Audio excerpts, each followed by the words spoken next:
koy wax askan bi nañu am seen fula nañu dem teggil barrière yi nga xam ne moom lañ teg kër Ousmane Sonko ndax wax léegi nag bu desee ba des nag caaxaan a des ndax viol la woon ak menace de mort setal nañ ko ba mu set li si topp yëpp ay caaxaan la nañ dem dindi barrière yi nañ dem dindi barricade bi c'est une demande sociale te nag caaxaanuñu kafuñu caaxaanuñu. Je vous remercie. Merci beaucoup, maître.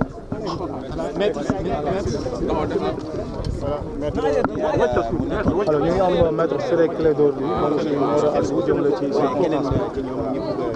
maître Ciré. Notre ami Clédor Ciré. Maître Clédor Ciré. Bon, voilà, tout le monde a entendu les verbes. Fi nga taxaw baaxul. Non, yaa ngi taxaw si kanamu caméraman ni caméra.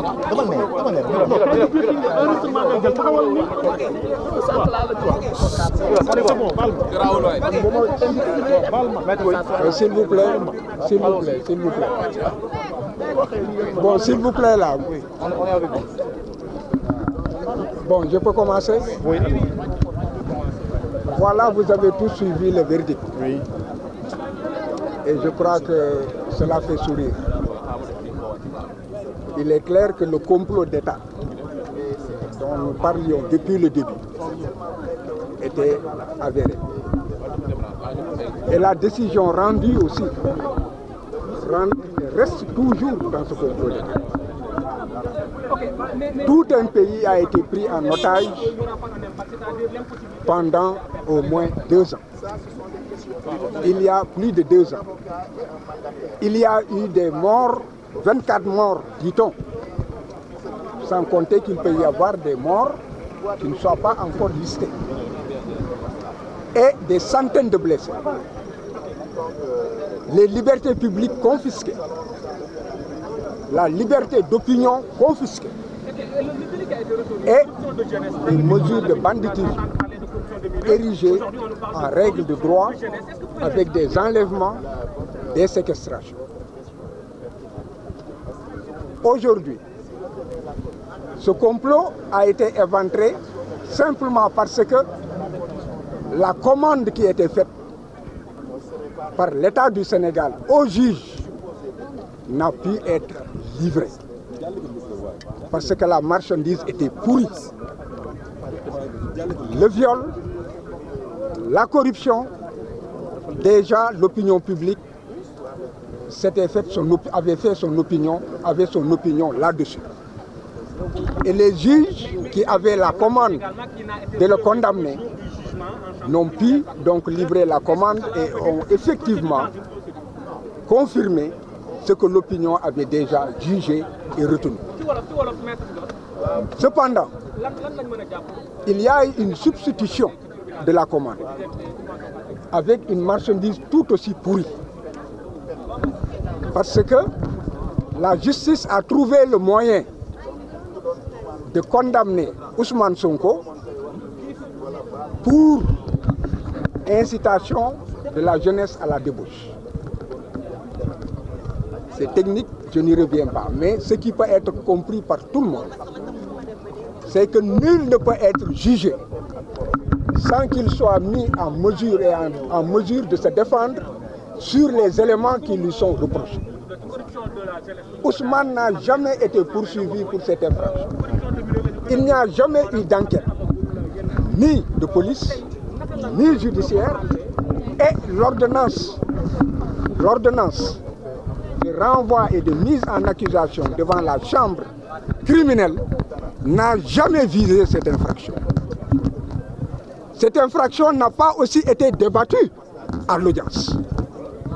Donc, vous comprenez que le juge ne pouvait que s'en tenir à l'acquittement, puisqu'il a acquitté Ousmane du crime de viol, et l'a acquitté et l'a relaxé, n'est-ce pas, de l'infraction de menace de mort. Parce qu'il s'agit de 2 infractions distinctes. L'une, c'est un crime, l'autre, c'est un délit.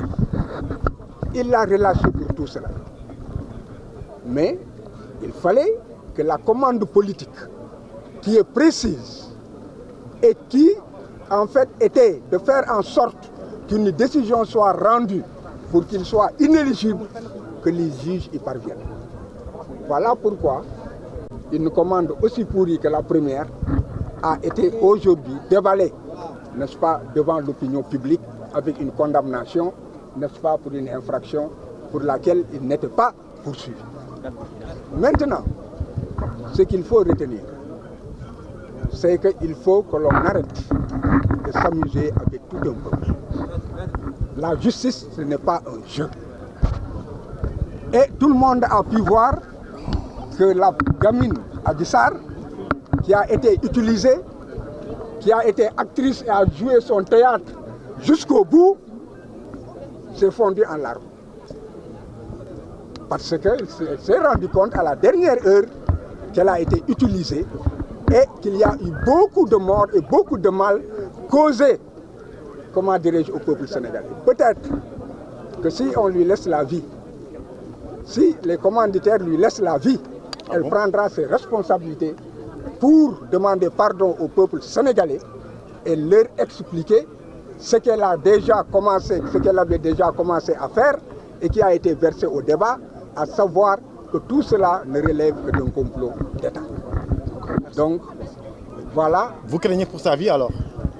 Qui pour Adji Sarr? Oui. J'ai toujours craint pour la vie d'Adji Sarr parce que lorsque l'État utilise une personne dans un complot, il finit toujours par s'en débarrasser pour que l'histoire ne soit pas révélée la vérité.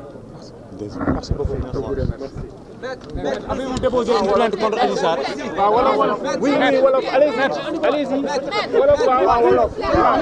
Aja, bismillah.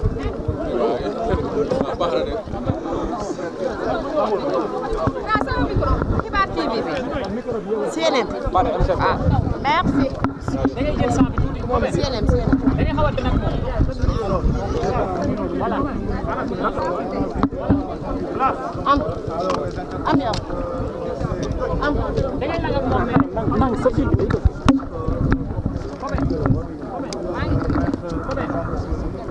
Xaaral.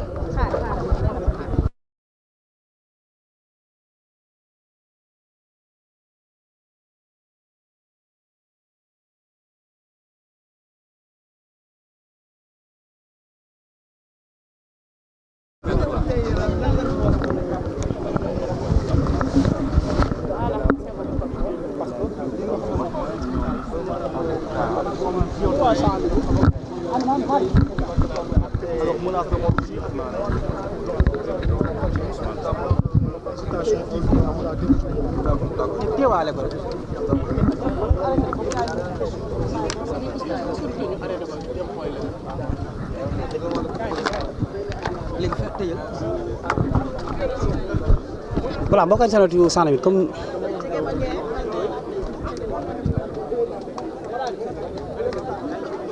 voilà comme ni ngeen ko xamee ah donc ki nga xamante ne moom mooy Ousmane Sonko daal dinañ koy daan ñaari ati kaso yu mu dul tëdd wala sax ñaari ati kaso yu muy tëdd waaye nag juge bi jugé wu nécessaire à ce que ñu daal di koy jëli fi nga xamante ni moom mooy këram waaye nag li ñu mën a jàpp mooy di xibaar bi gën a faar ma Ousmane Sonko du mën a bokk ci élection présidentielle yi di ñëw ci wàllu viol ak menace de mort bi ñu ko doon tuumaal yoon daal dina koy seetal di ko toppee li nga xamante ni moom mooy détournement de la jeunesse nekk ci article 320 en tout cas jàpp leen ni xibaar baa ngi noonu Ousmane Sonko du bokk ci élection présidentielle yi di ñëw jamono ji ñu